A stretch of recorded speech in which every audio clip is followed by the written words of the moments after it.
beautiful summer day in the Catskills. I'm standing in a huge patch of mullein, Verbascum thapsus, and it is blooming, blooming, blooming. These little mullein flowers are many people's first introduction to herbal medicine because you can pick the flowers and put them in oil. And that mullein ear oil is a classic remedy to help children who have earaches. Such a simple thing to do.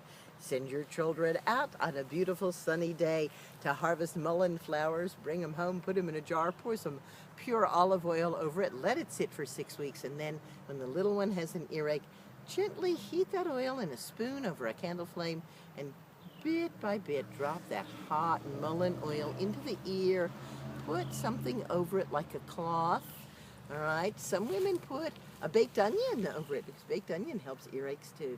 And then just let the little one go to sleep. Mullein flowers are a wild food that you can put in your salad. Most of the mullein is hairy. If you look at the buds of the flowers, they're really hairy. If you look at the leaves, you can see that the leaves are really hairy, but the flowers aren't. The flowers are smooth. They're very nice to put in your salads. They're tasty, and they look really nice as well.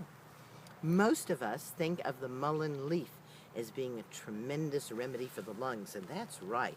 It really is a great remedy for the lungs. But the mullein stalk, this big, tough stalk here, and the root contain a very mild sedative.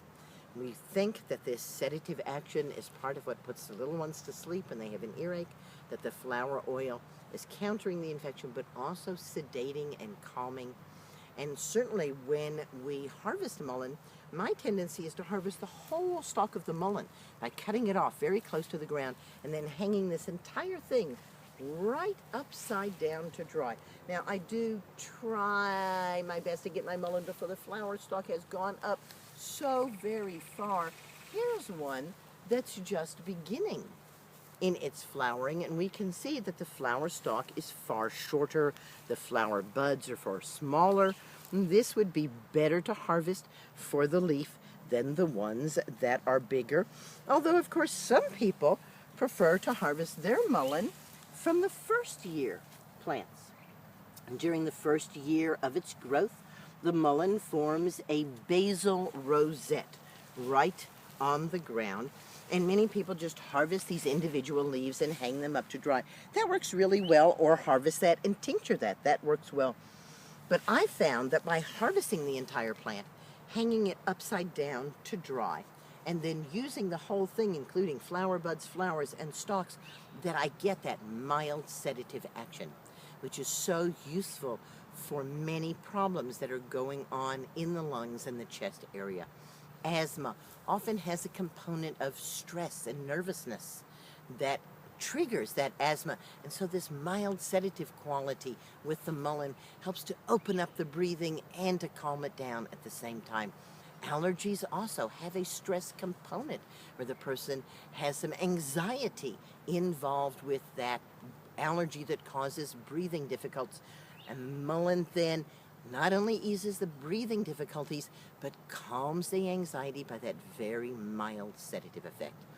People sometimes use mullein, either the leaf, as something to smoke instead of tobacco, or drinking the mullein infusion to help move one past the desire for tobacco.